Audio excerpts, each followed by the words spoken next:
welcome to the Dancing Bear Enlightenment Academy Holistic Transformation Podcast. And excuse me. Okay, that happened.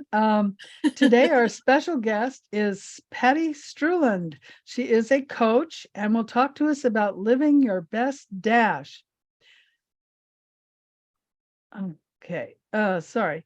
She is a retired educator who is now a life-cycle celebrant who officiates ceremonies womb to tomb and is the chief Pathfinder of Pathways to Patti, where she assists people to rediscover their purpose. Wow. Welcome, Patti. Hello there, Beverly. How are you? I'm great. So Excellent. tell us how you got started and what you're doing and why is this your passion? Well, you know, it's so interesting because our life takes us on so many different paths. And every path that we take, you know, there's decisions and choices that we make, and there are definite results from all of those paths. And since the time that I was 6 years old, I always wanted to be an educator. So the path that I took was certainly everything that I had to do to become an educator. And I definitely enjoyed every moment about that. And then before my 50th birthday, sadly, my father had passed away from a 5-year battle with cancer. And for some reason, after his death, I really started to really think about my life and where was I putting my time and my energy. And it was really in teaching. It was with my students, the thing I was doing, which I absolutely loved for, at that point, about 25 years. But what I was finding is I was losing my passion and purpose for that. And so I was really trying to figure out, well, if I'm not a teacher, then what am I? Because that's how I identified myself, you know, pretty much my entire life. And but I knew that by the time I turned 55, I was done with teaching. I just did not want to do it anymore. And one of the things that I knew was when and if I ever felt like I wasn't being my very best self for my students, it was time to get out, because those kids deserve to have your very best on a daily basis. So so my Heavenly Father basically let me know, you know what, I need to shut this door for you because I have some other things planned for you. And he always gets a big laugh out of me because I want to believe I'm the one that's in control, that I'm the one making all these plans. And then he goes, Patti, you are so funny because you keep forgetting you are not in charge here. So I did. I retired at 55 years old, which I did not think. I had no clue whatsoever of what I was going to be doing. And shortly after I retired, in the Sunday newspaper, I saw in the Parade magazine, the cover on it was New Careers for People 50 and Older. Again, another God wink, another 2x4 by God. And so I looked this up and I saw this thing, and there was a little tiny article about being a life cycle celebrant. And I thought, well, I wonder what this is. And it gave a website. So I went to it. And 20 years of my teaching was I was an activities director. So I was in charge of all activities that took place on campus. And basically with a life cycle celebrant, it was like you're officiating these ceremonies, but you don't have to plan the whole event like I was having to do as an activities director. You just get to do the main part of it. And so so I thought, well, I'm going to do this. This sounds wonderful. So I emphasize it. My emphasis is in weddings and funerals. And part of what maybe, and people think funerals, why would you want to do that? And it goes back to when my dad, before my dad had passed away, he had asked me if I would officiate and create his celebration of life service. I had never done anything like this beforehand. And I was fabulous. I did a really good job with my dad's ceremony. And it really made me realize, you know, I have a God-given talent for that. So finding about the life cycle celebrant position, I thought this really goes with what I want to do next. So weddings and funerals is what I started doing. And then, of course, we all know the pandemic hit with COVID, and that kind of axed all of those things that were happening. But again, God says, yes, this may be stopping for a little bit, but I want you to sell your very dear home that you've had for 20 years. And I want you to start what your number one retirement goal was. And that was to sell your home and travel the United States full time in your motorhome. And I'm like, really? And sure enough, that's what I did. I sold my home. The last almost 4 years now, I've been traveling in my motorhome. I've covered about 70% of the United States so far. But come a year ago, almost exactly a year ago to the day that I'm talking with you, I was in a really low place because I'm thinking, what is it that I'm really doing? What is it that I need to do? Because again, I feel like I'm losing my passion. And I start realizing just because you're retired does not mean you are out to pasture. There is still lots of things for you to discover. Again, God hits me with that 2x4. And a woman that I had been following in my funeral aspect of my studies, she happened to say that she was going to be speaking at the Week of Kindness and Gratitude Summit that was taking place just the same exact time a year ago. And it was free to register. I mean, hey, free to register, and it's the Week of Kindness and Gratitude. How bad can that be?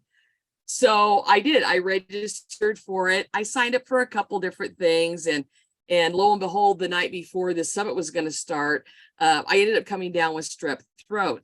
So that meant that everything that I had planned the following week, I had to cancel because I knew I was going to be bedridden for the week. So I thought, well, if I'm going to be bedridden, I'll sign up for a few more of these sessions for the Week of Kindness and Gratitude.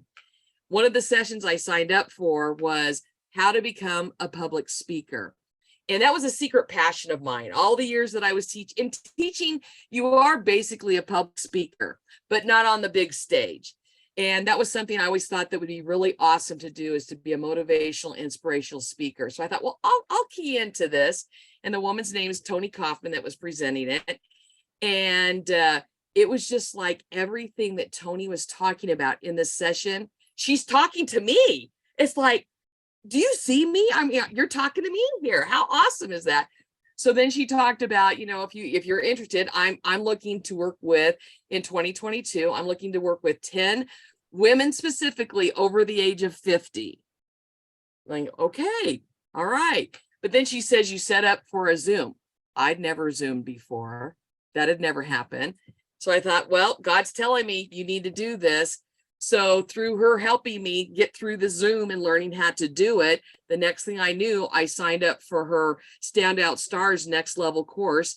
And it started at the end of January last year. And through this past year, I've been working with her, and I created my business called Pathways with Patti. And basically what I do is I look for those people who have lost their passion and their purpose for whatever stage in their life they are. Because what we're finding out, as you know, from the pandemic, a lot of people discovered that what they were doing, whether they're in their 20s, 30s, 40s, whatever, they're realizing that's not what they want to do anymore. So, but just like with me, if I wasn't a teacher, what was I and where was I going to go?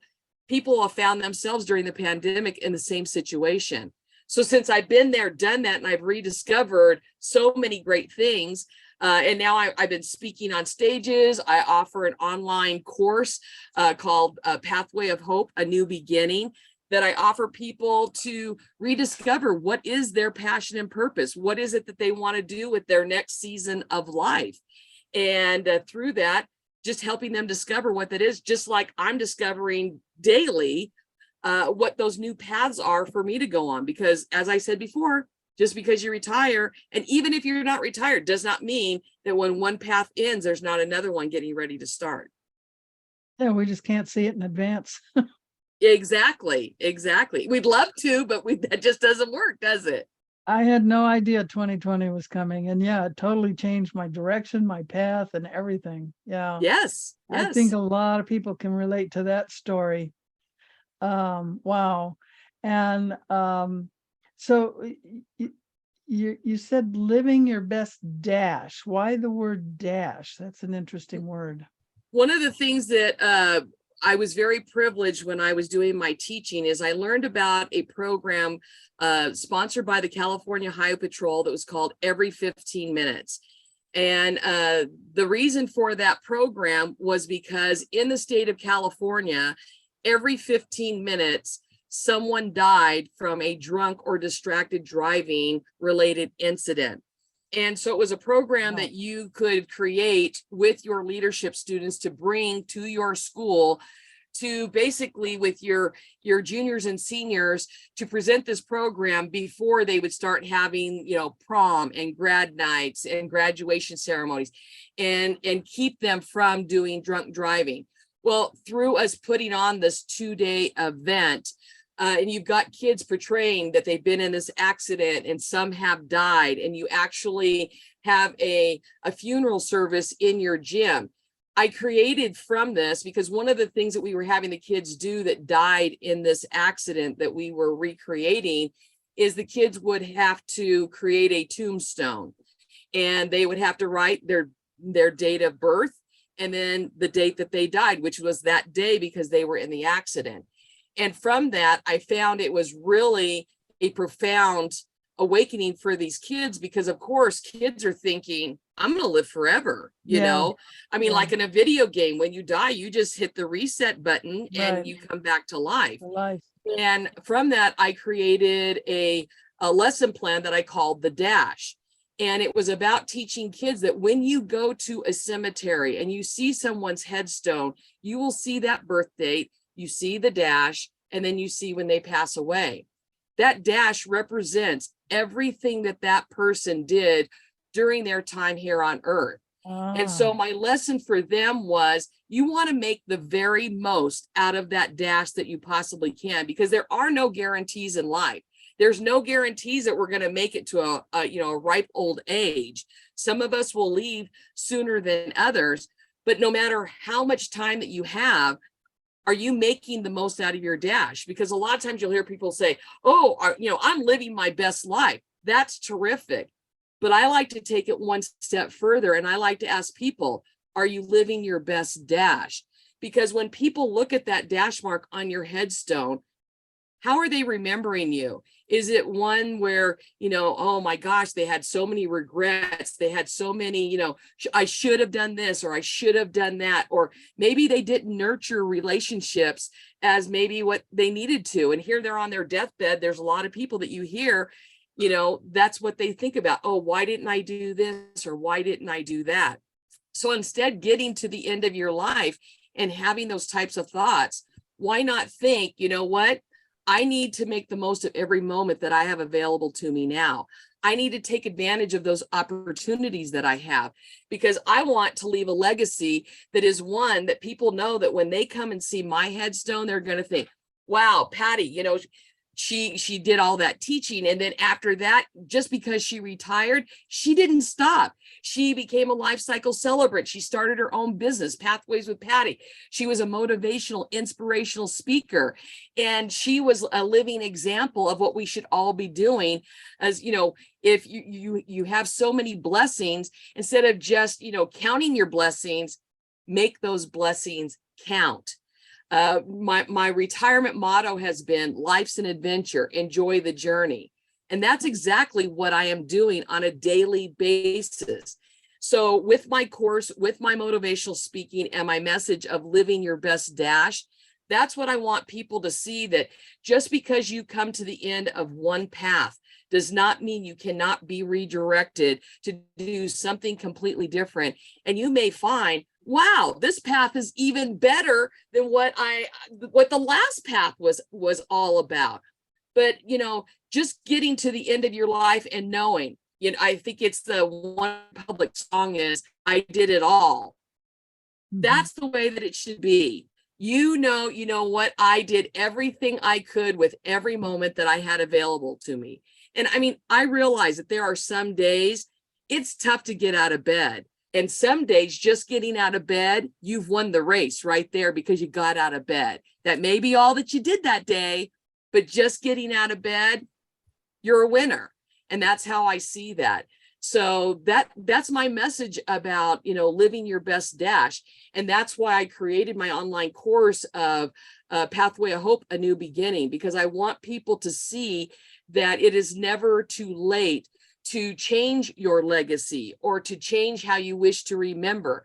One of the big messages I always talk to my students is one of their goals should be to leave their part of the world better off than how they found it. Mhm. And through every event that we ever did on our campus, it was like, okay, we're going to leave this facility cleaner than when we found it, leading into your life should be led that same way. Every single day, you should want that day to be better than the last day. And what is it that you need to do? Some days it's harder, some days it's easier. And I think it's also a really important concept to remember. It also helps by the people that you surround yourself with. And when you have those goals and you have those aspirations or those affirmations that you're making, you want to surround yourself with people that don't yuck your wow, as like I like to call them. When you're sharing what you want to do, if it's truly your passion and you believe that it's your purpose, then you want to surround yourself with people that are going to support you in that journey, and they're going to be there for you. And that's one of the things that I have been very, very blessed with my entire life, is to have mentors and teachers and coaches and family members and friends that they have supported me in the past, even if they were concerned about what it was that I was doing or the direction that I was moving. They supported that, and they helped in so many different ways. And now that I'm in my 60s, I'm keen in on my sageness, as I like to say. And so a big part of my why I am doing this is because it's my time to pay it forward to others, just like they paid it forward to me. And over the past year, I have been getting into the book of Tao, and his 88 verses. They didn't always make a whole lot of sense to me when I started reading that over, what was it, about a year and a half ago.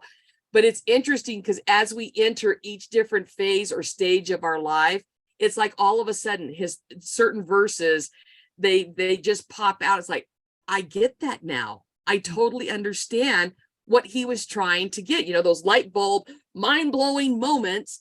And you're just thinking, yes, so I'm beginning to, coming into 2023, I'm seeing my role more as a sage, that the experiences that I have had in my life and continue to have in my life, that's what it's about, is now paying it forward to those others to help them and to help guide them on their lives, their path of life. Isn't that what, don't you agree that's what we should be doing? Oh, absolutely. Yeah, totally. Yeah. I like that idea of pay it forward, but it's more than that. It's up to us to educate the young, Yes. because we've been there, done that. I know a lot of young people think us old fogies are stupid, but we've actually gone through what they're going through. We understand. And it's Yes. up to us to help them through it. That's our Yes. role. That's Yes. why I think it's horrid that the families have been broken up. And because I think the influence of grandparents on their grandchildren is so crucial. Yes. And I while agree. mom and dad are off working and busy, that's what grandma and grandpa are supposed to be doing, is helping the children I instead agree. of having some unknown stranger watching your kids. Um, Yes. and that's one of the downfalls of the breakups of families, people moving all over the place and no longer near each other. In the olden days, people grew up in the same town, and they grew up Yeah. knowing everybody, and you knew people's stuff, so to speak. So, oh, there goes so and so. Instead of judging them, you would just enjoy them, That's enjoy the exactly right. differences rather than criticizing it and judging it. Yep. That's exactly right. And I was very blessed to have exactly what you described. I grew up in Chino, California, and at that time it was like a one-horse town, and everybody knew everybody, and everybody was good with, taking care of each other and supporting each other and even disciplining, each other, so to speak, and it was a good thing. And that's one of the things I think that saddened me towards the end of my teaching career, is because the majority of my kids were latchkey kids. They weren't seeing their parents until late at night, or maybe the real early in the morning. And just seeing that shift in how the kids were starting to be, because us as teachers, we were probably with them more than their Yeah, than actual the parents. parents were or family members. And I think it's a great disservice that we do here in the United States of not taking better care of our mentors and those that are aging, because they do have so much to give and so much to offer. And we need to remember to key back into that. And because we can continue to learn so much from all the things that they have experienced. Even me, getting ready to turn 62 here in a couple days, I have a lot to learn from all of them that are older than myself. I daily, I learn lessons from my mother. I'm very blessed that she's still alive, and I spend almost half my year with her. Every day I continue to learn lessons from her, and I feel very blessed by that. Yeah, that's wonderful. So you have a free gift for our audience, Pathway of Hope, A New Beginning. Tell us about the gift. I call it a roadmap, and in it, it's an ebook is what it is. And through the ebook, it kind of gives you different things that you can look at to help you with your daily, whatever path you're on, whatever direction you're moving. It talks about breathing techniques, because we all know that, breathing properly can make a big difference in a certain moment in time or during our day. So just being able to take a moment to breathe. The other thing that we look at is setting goals, intentions, affirmations. It's talking about the value of doing that and helping to direct you. It's kind of like a roadmap for your life to help you on what direction do you want to go. The other thing that we go into is in the roadmap, we talk about creating vision boards. For some people, it's fine just to write it down. For others of us that's visual like myself, I like to be able to see that vision board and have it be someplace where it constantly reminds me about what is it that I wish to achieve, either in the short term or in the long term.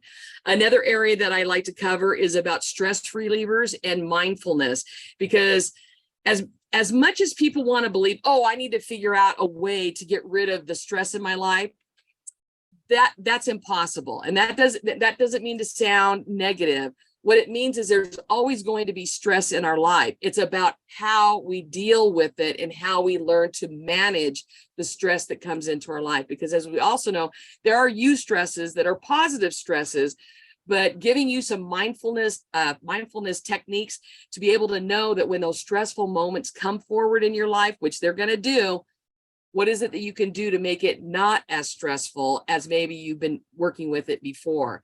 And then, of course, my foundation for my entire life has been what I call PMA, positive mental attitude.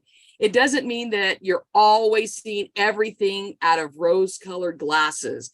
It's talking about when those tough moments come in your life, how can you turn around how you're thinking about it, how you're seeing that episode or that event, and turning it around and thinking about the possibilities? How can you turn this around?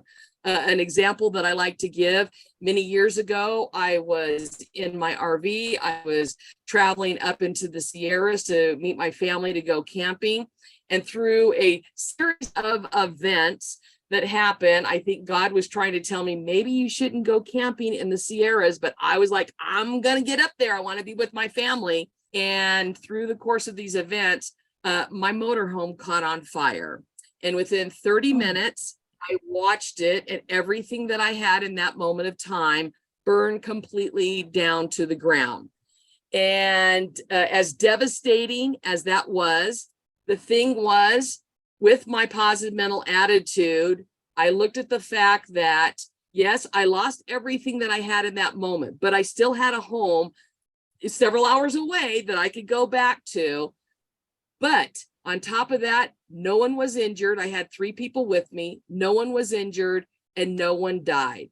The things that I lost in that fire, they could all be replaced. Maybe not have the same exact thing that I had before, but those were things that could be replaced. Lives cannot be replaced. Mm-hmm. So that's how I looked at that situation. So that's what I'm talking about, positive mental attitude. Change the way that you're looking at it, because it does make a big difference for you mentally, spiritually, and physically.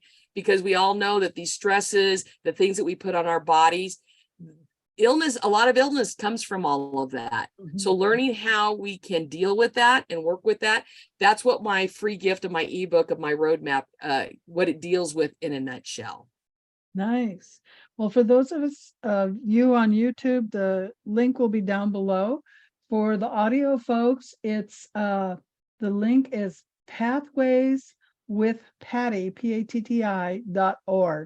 Pathways with Patti with an I.org is the link, so you can get that free gift. Well, Patti, do you have any closing words for our audience? Well, as I like to say, attitudes are contagious. Is yours worth catching?